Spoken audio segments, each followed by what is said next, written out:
কৃষ্ণ জয় গুৰু শংকৰ। আজি এটা পবিত্ৰ দিনৰ পবিত্ৰ মুহূৰ্ত। প্ৰভু ভগৱন্তই দুষ্টক দমন, সন্তক পালন আৰু ধৰ্মক সংস্থাপন কৰিবৰ বাবে দ্বাপৰ যুগত দৈৱকী আইৰ গৰ্ভত জন্মগ্ৰহণ কৰি এক শান্তিৰ বাৰ্তা জগতধামলৈ বোৱাই আনিছিল। সেইজন প্ৰভু ভগৱন্তক অজ বুলি কোৱা হয়, নিৰাকাৰ বুলি কোৱা হয়। তেওঁ আকাৰবিহীন, তেওঁ জন্ম মৃত্যুৰ ৰহিত। যদিনো যুগে যুগে ধৰ্মক সংস্থাপন কৰিবৰ বাবে সেইজন অজ ব্ৰহ্মই অৱতাৰ গ্ৰহণ কৰে। শাস্ত্ৰই কৈছে, নাহি জন্ম তোমাৰ তথাপি জন্ম ধৰা, সুহি জন্মে জীৱৰ দুখ দূৰ কৰা। জন্ম মৃত্যুৰ ৰহিত পৰম পুৰুষ ভগৱন্তই এই দুষ্টক দমন, সন্তক পালন, ধৰ্মক সংস্থাপন আৰু শান্তিক প্ৰতিষ্ঠা কৰিবৰ বাবে যুগে যুগে ধৰাধামত অৱতাৰ গ্ৰহণ কৰে।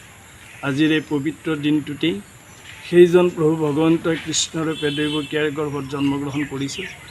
আৰু এই পবিত্ৰ দিনটোক আমি স্মৰণ কৰি পুৱাৰ পৰা এই মুহূৰ্তলৈকে আড়ম্বৰপূৰ্ণ পৰিৱেশ আৰু পৰিস্থিতিত আমি ভকতিপূৰ্ণভাৱে আড়ম্বৰপূৰ্ণ মুহূৰ্তৰে ইয়াক উদযাপন কৰিছোঁ। এয়া শ্ৰীমন্ত শংকৰদেৱ সংঘ কলিয়াবৰ জিলা শাখাৰ অন্তৰ্গত এটি অন্যতম গতিশীল প্ৰাথমিক পশ্চিম কলিয়াবৰ প্ৰাথমিক শাখা নপুথিৰা গাঁৱৰ নামঘৰত আমি এই উৎসৱ উদযাপন কৰিছোঁ।